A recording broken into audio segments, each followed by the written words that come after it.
Welcome to On Two, the hot new Latino variety show featuring celebrity guest interviews and those of you that are up and coming artists and performers. We cherish this time with you today, especially since I have from Finland, Helsinki, based musician Julio Romero. So hello, finally, we are on. We're on, yes. Thank you for having me on the show. It's a pleasure. Well, it's really great to have you here, and I have to tell you that I really appreciate the visit and the patience. Anytime, anytime. I come to New York once every year to see the status of salsa music, and I'm happy there are shows like this coming up now to inform the public of what we're doing around the world with salsa music. That's so true. I don't really think that we have enough exposure. Musicians, dancers, choreographers, there's so many wonderful artists in the business that I just felt that we could use more media exposure. So with that, let's find out, how long have you been living in Helsinki? Well, I got to Helsinki in 1986 with Larry Harlow at the Winter Carnival. And then I went again in 1988, again to the Winter Carnival in Hesperia, which is in Helsinki. And then I started teaching at a conservatory called Olunkila Pop Jazz Conservatory under Klaus Jalbanen, who's the headmaster. And I created a salsa department for the conservatory. And now this has been going on for 7 years. And I plan to live half the time there and half the time in New York. Well, that's really very interesting. What were some of the decisions that had you decided to move out to Europe instead of continuing your career here in the United States? Well, in Europe, you get a chance to see a lot of the Cuban bands that can't come to the United States yet. I'm pretty sure pretty soon they'll be coming to the United States. But in '86, when I first got to Europe, I saw so many famous Cuban bands that's what really caught my attraction and my attention. Was the fact that I was able to see bands that cannot come to the Americas. Yeah, that's interesting. The music, your music style, it's very interesting. Can you give my audience a little? We're going to give you a little preview of his music a little later on. We'll have some video coverage of his performances in Helsinki, and we'll have him sing for you. And it's very interesting because it's a fun, exciting thing to watch and listen to. Can we discuss a little bit about the masks that you use in your performances and the pictures that we have here for the audience? Right. I created a voodoo suite that was done by Perez Bravo in 1943. And as I was doing my research for my new CD, I came across this voodoo suite, and what I did was that I added dancers to it, a light show, smoke machines. The band is 16-piece orchestra, 2 dancers, 4 choreographers. And this was done just now, July the 19th, 1995. And I had Irakere and Synthesis open for my act, and also James Brown, Chuck Berry, and B.B. King. So it was really a great success for me in my career, because there has never been a Finnish band to play the Super Jam.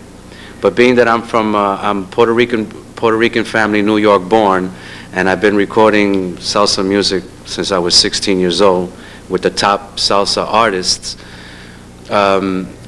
this gave me an opportunity to have my own name and do my own research on salsa music to let the rest of the world know what we're doing here in New York, Puerto Rico, and elsewhere in Latin America.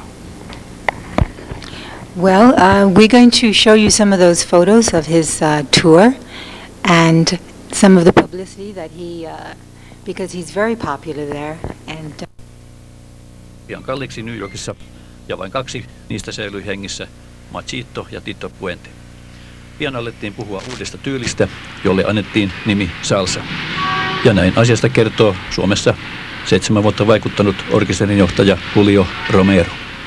When I remember telling my older brother that I wanted to be a bass player, and he says, "What are you going to do?" Boom, boom, boom, boom, boom, boom, boom. Everybody thinks that the bass is just going boom, boom, boom, boom, boom, which is not so.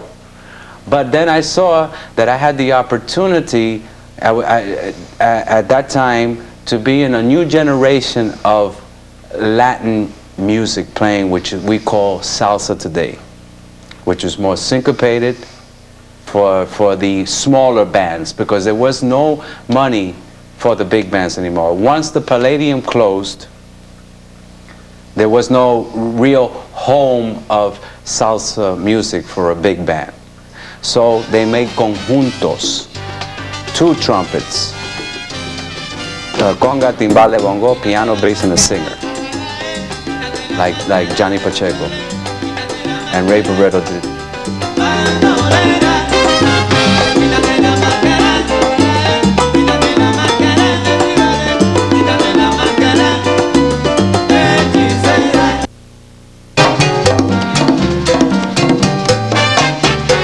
Sattuman kautta Julio Romerosta tuli aikoinaan Tito Puenten orkesterin basisti. So he says, "Oh, Julio, please do me a favor. I know you can do the job. I know you never played with Puente before, but I know you can do the job, and you would be doing me a great favor if you just get into a cab now and do the show." He looked at me, and then he scolded Jimmy, and he says, "You find me a bass player. We only have 10 minutes to go on live on the air." And he walks away. And then Jimmy says to me, I said to Jimmy, "Listen, I might as well leave because he's not going to let me play." He says, "Don't worry about it. I know you can do the job." So then Tito Puente turns around, he looks at me. There's about 2 minutes, maybe a minute before airtime, and he says, "What can you play?" So I say to Tito, "Maestro, lo que usted quiera," which means, whatever you want. And as soon as we finished playing the first tune, he fired the bass player on the air, hired me, boast about his new bass player, Julio Romero.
musicians are very up to par with music.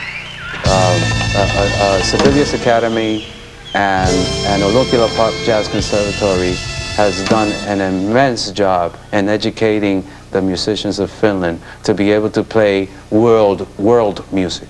What years did you play with Orchestra Hollow? I started with Hollow. I was with Ray Barretto in 1973 when we recorded the Indestructible album, and I started playing with all the bands. I was sort of like the house bass player at the Corso, because excuse me, many of the bands broke up in the early 70s. A lot of the singers went and made their own bands. A lot of the musicians that were steady in bands for many years started to play with other bands. So I started with Hollow, I would imagine steady since 74 to 88 with Larry Hollow.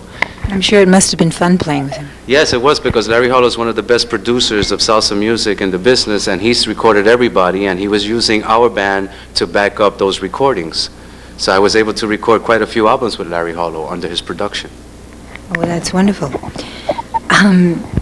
Is there any influence in your family as far as that influenced you to decide to play music, to study music? Yes, as a matter of fact, I'm writing a new play called In Between the Coats, Entre Medio de lo Co.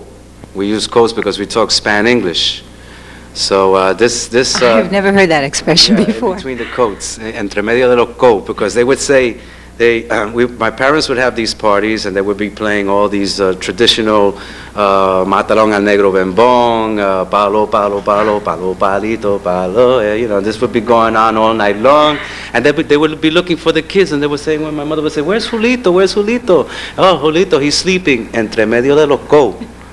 So that's what actually got me interested in playing Latin music, salsa music, because it brings back so many good memories of the times when my parents and my family would have these parties on weekends. And that's what really influenced me to like the music. It's their partying, my parents' partying. So can you tell us, that's really a very amusing story. Well, I think it happens to all us Latinos that live in the barrio, that were living in the barrio. We were coming from a working class family, a very hard working class, and on the weekends, la cervecita, the dancing, the food, that's the way we live. That's the way the Puerto Ricans are in New York, and I would imagine in Puerto Rico also. So, and music is the way we relax. And a lot of the musicians that contributed to the Latin music in New York City were living in the barrio. They were living on anywhere 5 blocks each way from 116th Street and 3rd Avenue and Lexington Avenue. So